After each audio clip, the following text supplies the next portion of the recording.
Hey guys, if you are looking for some exercise for beginners, you are in the right place. And today is leg day. The first movement we are going to start out with today is a tried and true. It is a squat, just a body weight squat. But before we get started, I do want to mention a couple things. So I do have another video where I'm going to go into more depth about what to look for in a squat and kind of help you decide where your starting point is. So in order to get started, I have a couple books on the ground. If you have tighter ankles, it's harder for you to sit into a squat. Maybe you have longer femurs. There's a few factors here. You may need to lift your heels up in order to sit comfortably into a squat. So what I see a lot of is people doing some of this and saying, "Oh, I'm super low. Like, isn't this really good?" And I'm like, "Actually, I think you're going to throw out your back at some point." So we don't want that. We do want our chest to stay relatively upright, even if we do have some differences in anatomy and some tight ankles and stuff.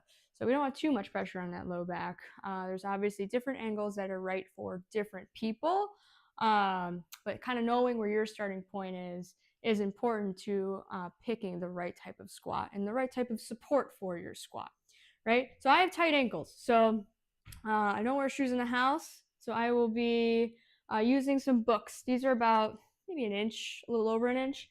I will be placing my heels on top of these in order to sit comfortably into my squat. So we're here.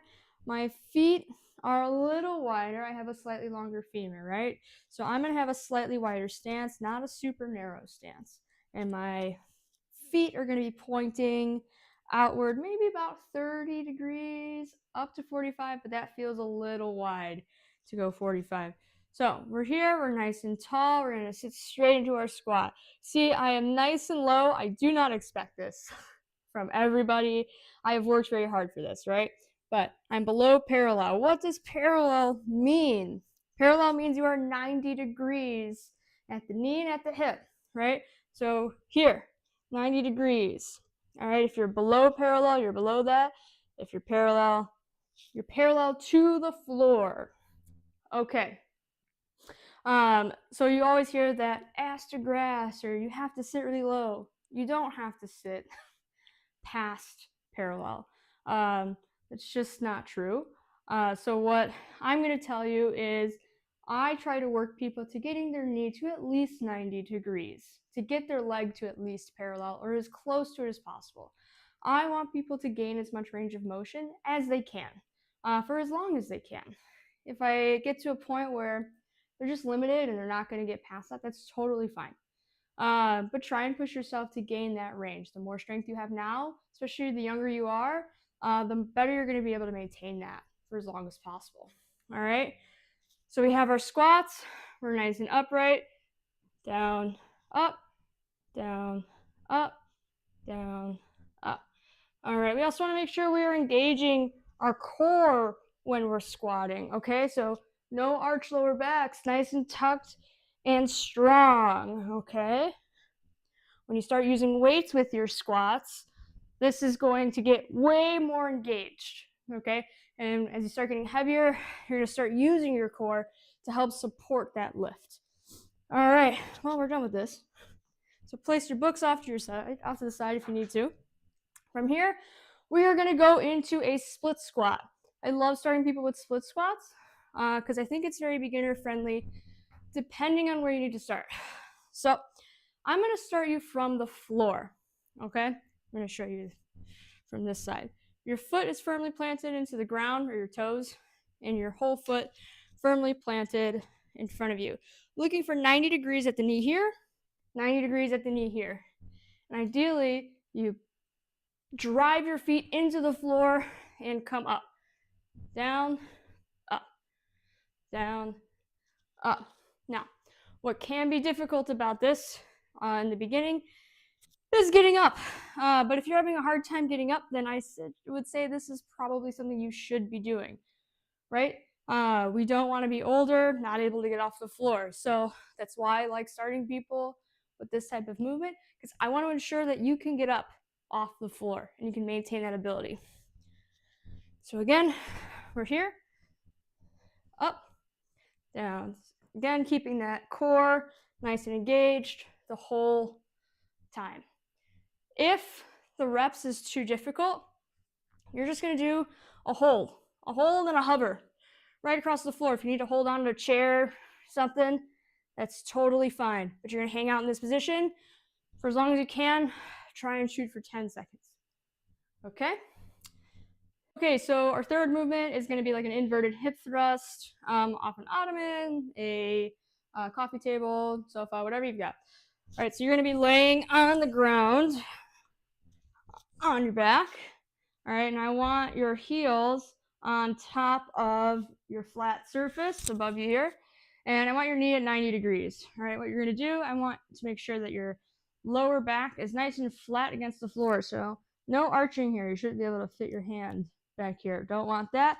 I want you to tilt your pelvis or rotate your pelvis backwards. So we're nice and flat against the floor. Hello.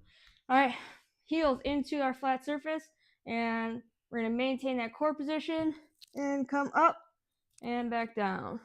Up, down. All right. Should feel this hamstring, so the back of the legs. Might feel it a little bit in your calves. I get that feedback a lot, kind of depending on where they're at, but it is a hamstring focused exercise.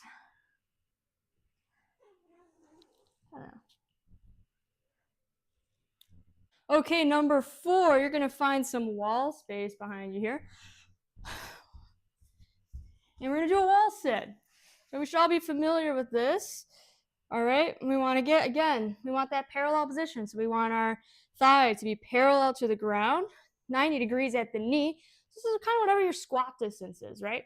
We also want our lower back to be flat against the floor, flat against the wall.